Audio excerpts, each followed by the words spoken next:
This video is going to go over tarot as a system, the anatomy of a tarot deck. Why? Because knowing the overall framework of tarot will help make individual tarot card meanings make more sense.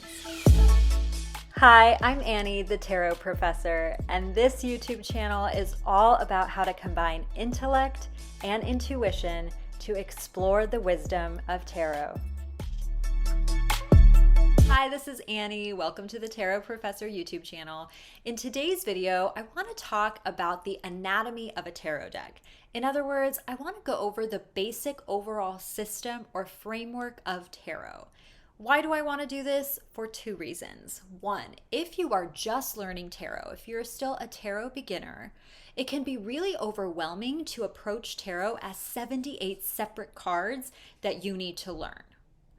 It is much easier to learn individual tarot card meanings when you understand how they fit into the larger system.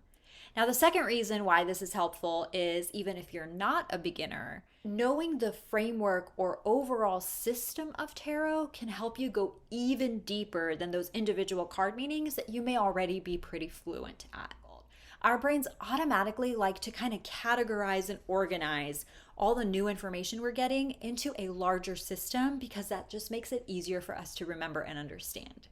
That's how I teach English as an English professor. This is also how I teach tarot in my online course, Read Tarot Today. Okay, let's dive into this video. First, I want to talk about the basic anatomy of a tarot deck. A tarot deck is divided into two main categories or types of cards. You have the Major Arcana on one hand, and you have the Minor Arcana on the other hand. The Major Arcana cards are those special extra cards. They're also called trump cards. So a lot of us are pretty familiar with a regular deck of playing cards. We know that they're the numbers, and then they're the face cards or the court cards.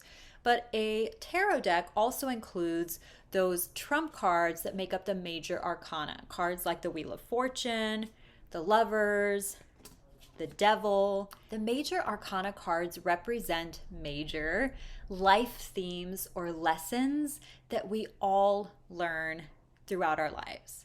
They represent major phases or stages of life. Big events or big transitions that are happening in our lives are represented by these Major Arcana cards. So the other category in a tarot deck is the Minor Arcana cards. The Minor Arcana cards look more like what we're used to seeing in a deck of playing cards. The Minor Arcana cards include the numbered cards. So we start with aces, like the Ace of Pentacles, and go all the way to 10. Here's the 10 of Wands. And the Minor Arcana card also includes the court cards. There are 4 court cards in each suit.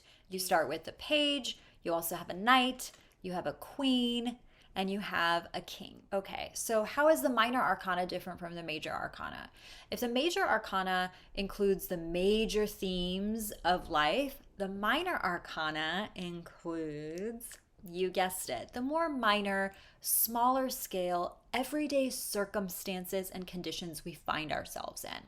So understanding the difference between the Major and Minor Arcana cards is the first part of understanding the tarot system that will help you give better tarot readings. Because when a Major Arcana card comes up, that kind of alerts you that something really important or potentially life-changing or a really important recurring lesson is happening right now in the querent's life, whether that's you, if you're reading for yourself, or if you're reading for someone else. Versus if you're dealing with Minor Arcana cards, it's a little more nitty-gritty, everyday circumstances and conditions that you're seeing in the cards and that you're dealing with. Now, the next part of tarot as a system that you need to understand involves the 4 suits. Now, tarot consists of 4 suits, and these suits come into play in the Minor Arcana. So here are the 4 suits. I just picked random cards to show you the 4 suits. You have Cups, Wands, Pentacles, and Swords. But even if your deck has a different theme and so is changing the name of the suit, it's still based on the same idea and energy that I'm going to get into now. Okay, so why are there 4 suits? There are 4 suits because there are 4 elements in the universe, and each suit reflects the energy or properties of one of those elements. So let's start with the cups. Cups represent the element of water because you drink water in a cup. That's why it's easy to remember. So what is the element of water? Water represents being in flow, which reflects your intuition. It also reflects emotions, feelings, and relationships. That is the element of water. So if the suit of cups represents the element of water, then the suit of cups also represents those things. The suit of wands represents the element of fire. Now, the element of fire represents passion, inspiration, creativity, manifesting, taking action. So if that's what the element of fire represents, then your wands cards are also going to represent those types of things. The earth element involves tangible material things. Things like health, wealth, career, finances, work. That's all reflected by the suit of pentacles. And finally, we have the suit of swords. Swords represent the element of air, which involves the mental realm. So thoughts, ideas, communication, things like that. So what? What does this mean?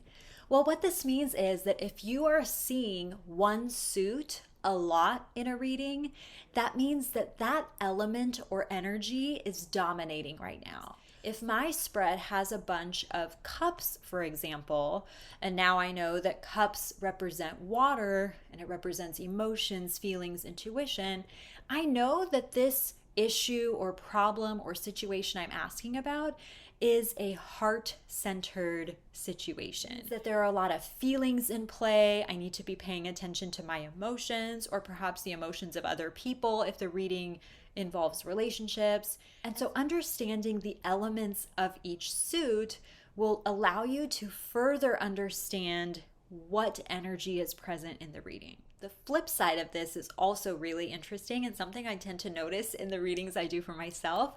When a certain suit seems to be missing from a tarot spread, that's also equally telling. For example, I am in my head a lot. I am over analytical, I'm very intellectual, so I tend to get a lot of swords in my readings because as we just learned, the suit of swords represents the element of air, which is our mental realm, which is thoughts and analysis. And that's my realm, okay? So I often notice that I lack cups in some readings. And so that is also telling because perhaps, depending on the reading and the context, it's showing me that my emotions aren't really at play, or perhaps I'm neglecting some emotions, or perhaps I need to bring some more heart into the situation. Okay, the third thing that I'm not going to go into in detail here because it'll just take too long, but I do go into detail in my online tarot course available at readtarottoday.com is numerology, or the numerical system involved in the tarot deck.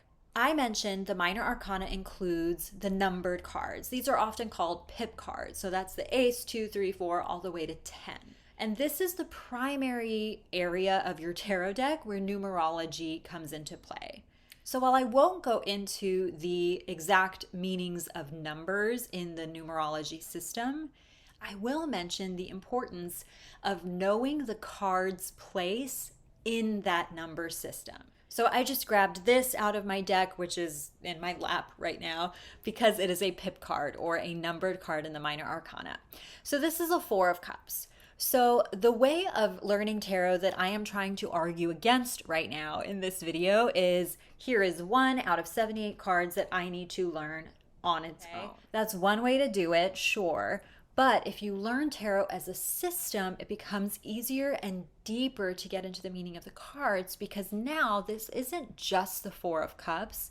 This is a specific position in a series of events. So if you learn more about numerology, which you can do in my tarot course, Read Tarot Today, you'll learn that the number 4 represents stability, contentment, and the shadow side is too much stability or contentment, which can lead to apathy or boredom. So that is already a wealth of information paired with the imagery of this card that will let us know that this person might be content sitting under this tree, might be content with the 3 cups in front of them, or it could indicate, based on context and what your intuition is telling you, that this person is letting their boredom cause them to miss opportunities.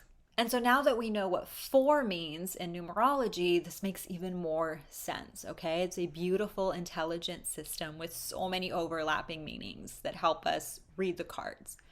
Now, what I am saying is if you know where 4 is in the system, that gives you even more information, because when I pull this card, for instance, in my head, I know that after 4 is 5.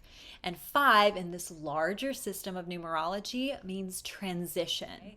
So if I'm thinking about that, I know that this card is occurring right before transition. And that gives me more information, because now I can lean in to this figure and say, okay, well, is this person trying to prevent transition? Is this person afraid of potential transition? Right? And I wouldn't necessarily know that looking at this card, but now that I am learning to look at tarot as a system, I know that this card comes right before a 5.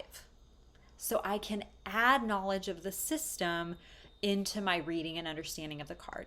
All right, let me know what you think of tarot as a system and how understanding the anatomy of a tarot deck helps you learn the meanings or go deeper with the meanings if you're already more fluent with the cards. And again, I mentioned this earlier in the video. I'm going to mention it one more time. If you want this organized, systematic approach to learning tarot, if teaching yourself from all these YouTube videos and books and blog posts isn't quite helping you gel it all together, I think you'll love my tarot course. It's available at readtarottoday.com, and I've linked it in the box below this video as well.